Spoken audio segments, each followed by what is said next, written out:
한여름에 수확을 하고 수확이 끝나면 이거 다시 철거를 다 해야 되고 철거 끝나면 다시 또 새순을 받아서 또 유인을 해야 되고 부지런을 떨어야죠. 복분자에는 남성에게 특히 좋은 성분들이 있다고 하죠. 오늘은 복분자를 유기농으로 재배하고 있는 농장을 찾아 복분자에 관한 다양한 이야기들을 들어봤습니다.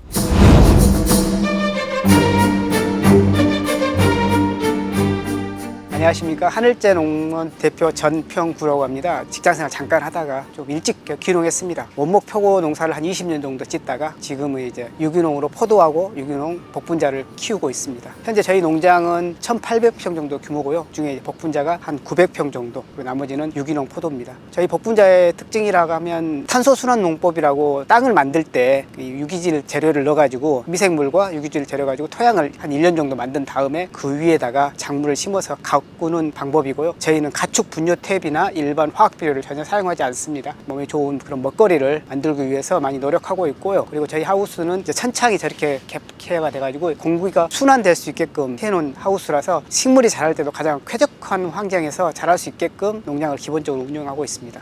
어떤 품종이고 또 이 품종을 선택하신 이유가 있으신가요? 토종 가시복분자라는 품종이고요. 왜 가시복분자냐? 이거 보시면 알겠지만 가시가 있어요. 줄기에만 있는 게 아니라 이렇게 보시면 잎이나 이 뒤에도 다 가시입니다. 가시가 워낙 많기 때문에 이렇게 뽀글이 걸리지 않습니까? 벌써 이렇게. 이 토종 가시복분자는 다른 복분자들보다 훨씬 더 약성이 좋아요. 가장 중요한 안토시아닌이나 그런 성분 자체의 그 비율이 가장 높고요. 임산부들, 환자들, 어린아이들 기력 없는데 그다음에 연세 드신 분들 기력 회복에 한의사분들이 많이 고언을 하세요. 이 복분자를. 유기농으로 재배하고 계신다고 하셨는데 어떻게 알리고 계신가요? 유기농이라는 게 사람 몸에 정말 좋은 건데 사람들이 잘 몰라요. 꾸준히 드셔본 분들이 몸의 변화를 느끼고 그래서 유기농을 찾는 거거든요. 말로써 그냥 이거 유기농이 몸에 좋다, 이게 최고다 그렇게 말하면 사실은 사람들에게 직접 와닿지 않지만 드셔보신 분들이 아, 내가 이거 이렇게 먹어보니까 이게 좋더라 하면서 주변 분들한테 권하고 해가지고 그런 식으로 유기농 제품들은 좀 알려지는 것 같더라고요. 유기농 재배에서 가장 어려운 점은 뭔가요? 유기농이 되기 위해서는 기본적으로 무농약 1년, 유기전환 3년 지난 다음에 그 다음에 유기농 인증을 받을 수가 있거든요. 그럼 그만큼 오랫동안 관리가 된 제품이 유기농이거든요. 그 유기농을 또 유지하기 위해서도 계속 유지를 해야 되고요. 가장 어려운 점은 일단은 제초 작업, 그 다음에 벌레, 풀을 한 7, 8번 정도 매는 것 같아요. 사람을 대서. 복분자와 블랙베리는 어떻게 다른가요? 이제 요즘에 슈퍼 복분자력에서 나온 게 이제 블랙베리가 나왔는데 다른 분들이 키우고 있는 것을 폐마하고 싶은 생각은 전혀 없고 저한테 이걸 복분자를 가져가시면서 하시는 말씀들이 약성, 이렇게 먹고 나서 효과가 많이 다르다. 블랙베리를 가격도 좀 저렴하고 해가지고 많이 나오길래 먹어봤는데 별로 효과가 없어서 알아보니까 토종 가시복분자가 더 낫다 해서 구매하신 분들이 계셔요. 수확 시기는 어떻게 판단하시나요? 복분자는 까매지면 익은 거예요. 그리고 익어야 떨어집니다. 안 익은 것들은 잡아당겨도 안 빠져요. 이렇게 복분자를 보시면 검은 게 있지 않습니까? 익으면 이렇게 뽕 빠집니다. 이렇게 뽕 빠져요. 근데 이렇게 좀 덜 익은 것들은 이렇게 제껴도 안 빠집니다. 그래서 복분자는 날마다 따야 됩니다. 비가 오거나 기상이 안 좋은 날은 한 이틀에 한 번 정도. 근데 그걸 넘겨버리면 지가 쏟아져 버려요. 복분자에 씨앗이 있던데 먹어도 되는 건가요? 복분자는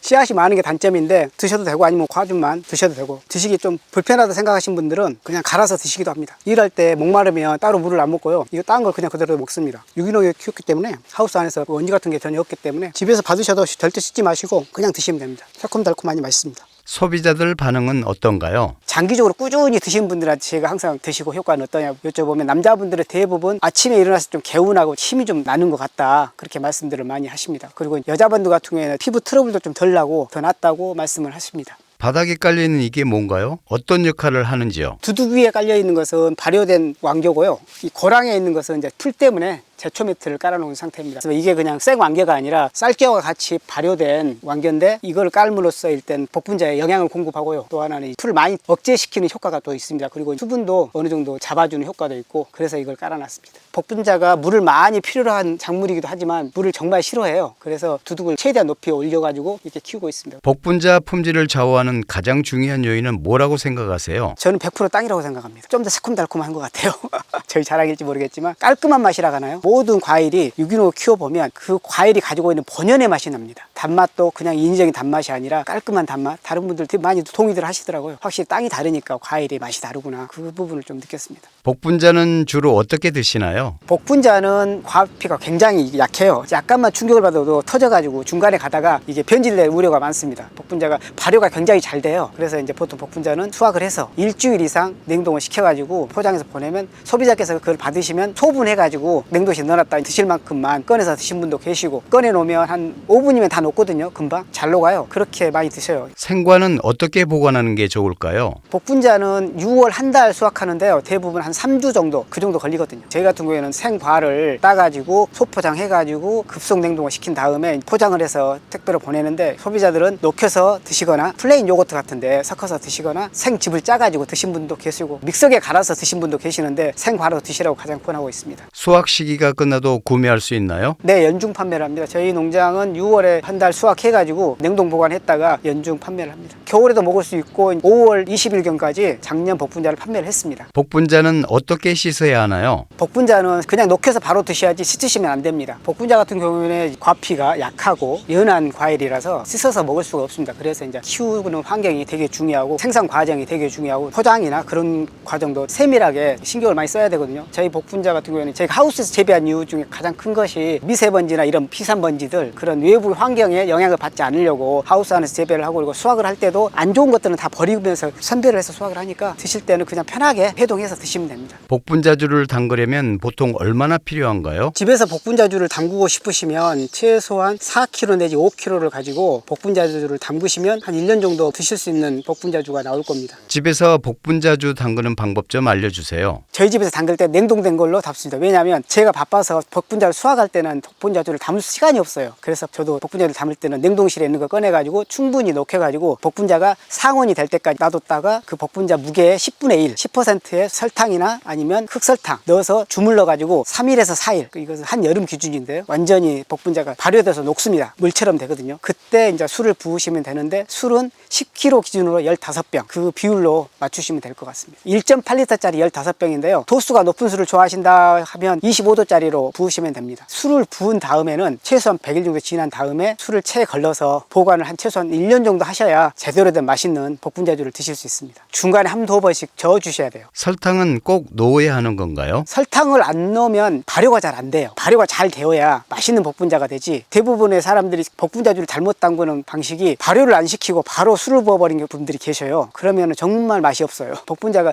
당이 높은 과일은 아닙니다. 브릭스로 따지면 한 8브릭스인가 6브릭스 정도밖에 안 나와요. 그걸로는 사실 술이 안 되거든요. 발효가 잘 안 돼요. 설탕을 추가하셔야 맛있는 복분자주를 만들어서 드실 수 있습니다. 나무 한 그루당 수확량은 어느 정도 되나요? 한 그루로 계산해보진 않았고요. 보통 100평 기준으로 300주 정도 들어가는데, 그러면 한 500kg 정도 수확을 합니다. 저희 농장에 한 2톤 정도 생산을 하고 있습니다. 재배하시면서 가장 힘든 점이 있다면요? 복분자 가장 최대 단점이 키우기 어려운 게 잘 죽어요. 지 스스로가. 그 원인을 많이 저도 문의를 해보고 하는데 잘 모르더라고요. 원래 죽는다고 얘기를 하지. 그래서 복분자는 안 죽이고 키우는 게 가장 큰 관건이라고 생각을 합니다. 집에서도 키울 수 있을까요? 집에서 키우는 건 상당히 어렵습니다. 왜 어렵냐면 얘가 이제 까다로워요. 토마토나 고추 같은 거라고 생각을 하시면 좀 많이 개념이 좀 다르고요. 키웠다가 내년에 한번 수확을 했다. 그러면 그걸 다시 갱신해야 되고 하니까 그게 쉽지가 않습니다. 이게 다년생이긴 한데요. 이 줄기들은 수확이 끝나면 다 철거를 하고 없앤 다음에 새로 순이 올라옵니다. 아래로 보면 그 순들을 키워가지고 이렇게 다시 유인을 해서 키워놓으면 내년에 또 수확을 하는 거죠. 마지막으로 소비자분들께 남기고 싶은 말씀이 있으신가요? 복분자를 유기농으로 키우면서도 항상 그 생각을 합니다. 욕심을 버리고 어디 내놔도 빠지지 않고 부끄럽지 않는 그 유기농 제품으로 소비자한테 다가가자. 그거 하나 가지고 농사를 짓고 있습니다.